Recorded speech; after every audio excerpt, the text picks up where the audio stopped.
Eto guys, ngayon yung power station na re-review natin ngayon, etong Pecron E300, 288 watt-hour yung kanyang battery capacity at 600 watts naman yung kanyang AC output. At yung price niya naman ay ayan. So para sa inyo, okay na ba? Well, tingnan natin. Sa kanyang package, ito yung kanyang mga kasamang accessories. Number 1, yung car charging cable, and then yung AC charging cable, and yung last ay travel adapter. So ayun, wala siyang kasamang solar charging cable, but pwede natin siyang i-charge sa solar panel. So eto ang meron dito sa ating E300 Pecron Power Station. Meron tayo ditong LCD screen, DC power button, AC power button, at yung ating mga charging ports. Dito meron tayo ditong cigarette lighter port na kaya maglabas ng 12 volts, 10 amps, or 120 watts. Dito naman sa baba, kaya niya maglabas ng 24 volts. Here meron tayong 12 volts at 100 watts na Type-C at dalawang USB-A. And here naman, meron tayong isa lamang na AC 220 volts. Base dito sa kanyang LCD screen, yung kanyang voltage is 218 volts ang output ng ating AC at naka 60 Hz na rin daw. So, i-test natin.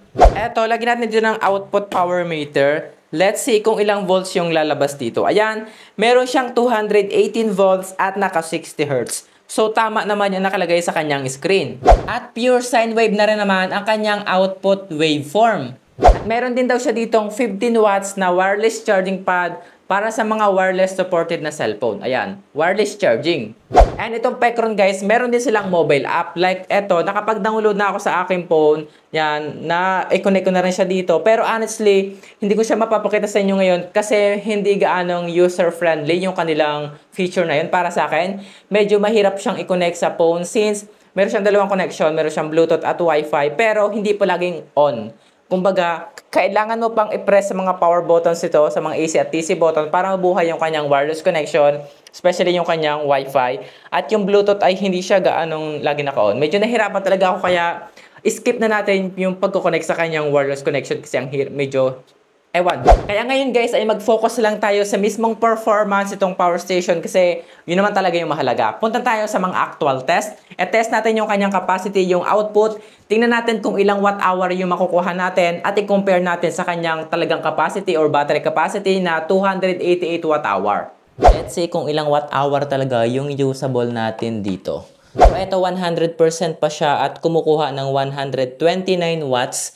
At dito naman sa ating meter, ayan, gumagana. So, let's see hanggang mamaya. Tingnan natin kung ilang watt-hour yung makukuha natin dyan. Here na guys, tapos na yung ating battery capacity test sa power station na to. At ito naman yung ating capacity na nakuha. 259.911 watt-hour or nasa 10.87 ampere-hour. So ayun guys, based sa ating test, nasa 259 watt-hour yung maiibigay nitong power station comparing sa kanyang battery capacity talaga na 288 watt-hour. And tama lang naman yun kasi nga hindi naman talaga lahat ng power ng battery ay magagamit natin. Meron at meron talagang may iwan sa kanya para hindi siya masira. And ngayon guys, punta naman tayo sa actual test. I-try naman natin siyang gamitin sa mga appliances namin dito sa bahay. Number 1, yung aming 40 watts na 220 volts na stand fan. So ngayon dito ko naman siya susubukan sa isang 40 watts na stand fan. So let's see kung ilan yung aabutin and nilagyan ko na rin siya ng meter here para makita natin. So ayan, 40 watts na electric fan. And here guys, patay na electric fan, patay na rin yung ating power station. So sa ngayon is low bat na. Ayan, hindi ko na siya mabuhay ngayon. At base naman dito sa ating meter, ayan, 4 hours and 52 minutes. So almost nasa 5 hours na rin yung inabot niya. 4 hours and 52 minutes. So ayun guys, nakita naman natin halos umabot lamang siya ng 4 hanggang 5 oras sa isang 40 watts na 220 volts electric fan. Medyo saglit lang natin siyang magagamit. And now, i-compare naman natin kung gagamit tayo ng DC fan na 12 volts since mas matipid nga siya sa power lalo na kung power station yung gagamitin natin. Kasi nga, hindi na siya gagamit ng inverter. Kumbaga, almost direct to direct na sa battery yung pagsusupply ng power. So, try natin.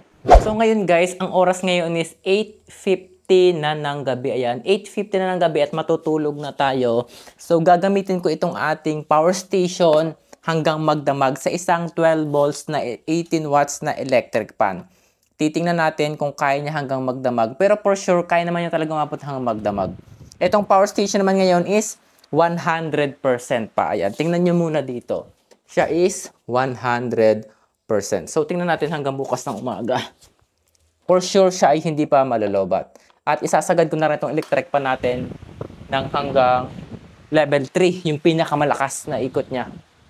And heto guys, ngayon umaga na, tanghali na. So, hugutin na natin to. Gumagana pa naman yung ating 12 volts fan. Ang oras naman ngayon is 8:02 na ng umaga. Ayan. At itong ating power station naman ay eto guys. Nasa 20% pa yung tira dito sa power station. So, hindi pa naman siya nalobat magdamag. And then guys, nakita naman natin na sa isang 12 volts 18 watts na DC electric fan, halos umabot siya ng more than 12 bars. So, mas matagal natin siyang magagamit kapag DC appliances yung gagamitin natin kumpara sa 220 volts na gagamit pa yung power station ng inverter. Kaya, mas maraming power yung nasasayang. And ngayon naman guys, susubukan na natin siya sa isang 300 watts na washing machine kasi yun talaga din yung kalilimitang mga ginagamit sa bahay. Subukan natin siya sa 15 minutes gamit itong washing machine. So, try natin yan. And then, i-heavy wash ko na rin para malakas yung ikot. So, tingnan nyo siya dito kung gaano kalakas yung ikot. Tingnan natin kung mga ilang oras talaga siya bago malobat. Ayan. Mapula na siya. Then, ayan. Umaabot naman dito ng 281 watts. 295 watts yung actual power na kinukonsumo nitong ating washing machine. And here guys, tapos na yung ating 15 minutes, tapos na yung ating pag-washing. At dito naman sa ating power station, after 15 minutes ay meron pang tirang, ayan. Meron pa siyang tirang 84%. Kita nyo ba? Ayan.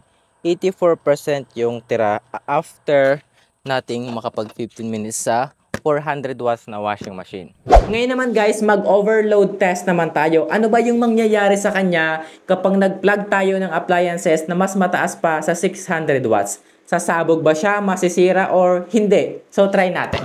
Ito yung gagamitin natin pang test, isang 2,000 watts na induction cooker versus dito sa 600 watts na power station. Dapat hindi niya kakayanin. So eto, buhayin natin, turn on na. And then, start na natin yung kanyang power dito. Taasan na natin. Ayan. Hindi siya gumana. Another one. Function. On. Okay. Try natin. Ayun, wala. Hindi niya kayanin. Hindi siya gumagana. Turn on. Then, eto. Wala. So, anong nangyari, yung power station is nag-alarm. Ayan, lumalabas sa kanya dito. Nag-alarm siya. So, meaning hindi niya kaya. Ayan, nag-blink siya at tumutunog. Ayun, nagtutut. And now, subukan na natin sa isang water heater na 1,200 watts. So, let's see. Naka-plug na. Turn on natin. Gumana ba? Ayun. Nag-alarm ulit siya. So, hindi niya kaya. So, nag-alarm lang at hindi naman siya nasira.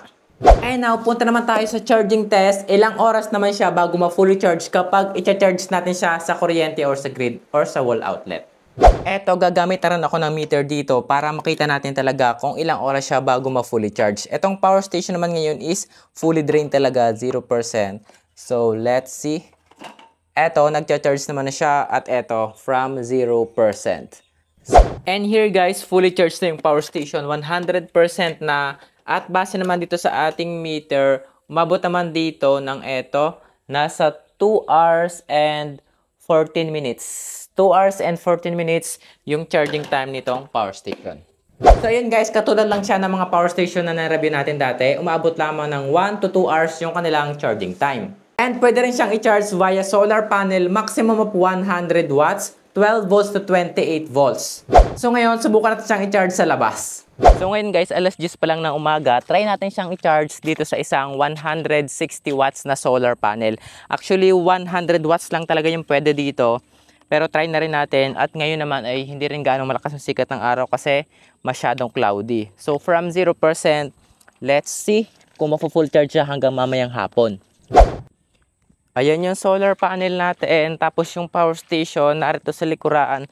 At base dito sa power station, nakakapagbigay na yung solar panel ng nasa 28 watts. Ayan, masyadong mababa yung power ngayon kasi nga mahina yung sikat ng araw, sobrang cloudy. So let's say pa rin hanggang mamayang hapon. And heto guys, ngayon hapon na at may sikat pa dapat talaga ng araw ngayon, mga alas 2 pa lang ng hapon, pero uulan. Ayan, umaambo na. kailangan natin silang likumin. Sadly, yung power station ay syempre hindi talaga fully charged kasi bukod sa makulimlim kanina, natuloy na talaga yung ulan ngayon. At baka mabasa yung power station natin. Grabe, aw! Meron siyang ditong 54%, ayun. 54% yung kanyang lalaman. Kasi nga, hindi maganda yung sunlight ngayon. Mulan. And now yung question natin, pass-through charging ba siya? Pwede ba natin siyang gamitin? Mag-plug tayo ng appliances here habang yung power station is naka-charge din sa ating wall outlet. Well, subukan natin. Ito, i-charge natin sa kuryente itong power station dito sa kanyang likuran, sa tagiliran. And eto. So, nag-charge na siya ngayon. And now, i-turn on ko naman itong kanyang inverter. So, buhay na rin. And now, try nating i-plug itong isa nating air dehumidifier. So, let's G. So, eto naka-plug yung ating air dehumidifier at base sa power station, kumukonsume siya ng 70 watts. Ayan ang kinukuha nitong air dehumidifier at naka-turn on na rin yung UPS function ng power station. So, basically, meron talaga siyang UPS function. So, kapag in-unplug natin yung charger nitong ating power station, yung ating appliances ay tuloy-tuloy pa rin.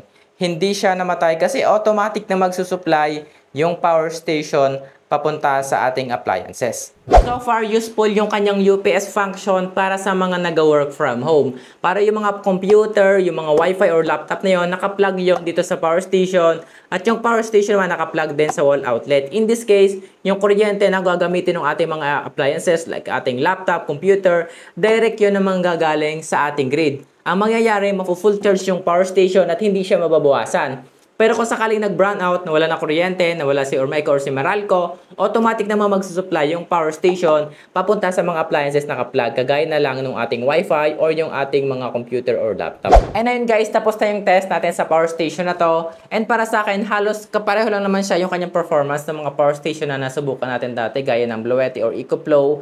And yung isa lang sa hindi ko nagustuhan sa power station na to ay yung kanyang mobile app or yung kanyang wireless connection. Kasi medyo struggle talaga ako sa pagko-connect sa ating mobile app. So, yun lang naman yung problema na na-experience ko sa kanya. So, ilang muna guys yung ating test sa power station nito. Kung mayroon pa kayong question dito sa power station na to or recommendation or baka naman nakagamit na kayo ng power station nito, pwede kayong mag-iwan ng mga tips dyan sa ating comment section below.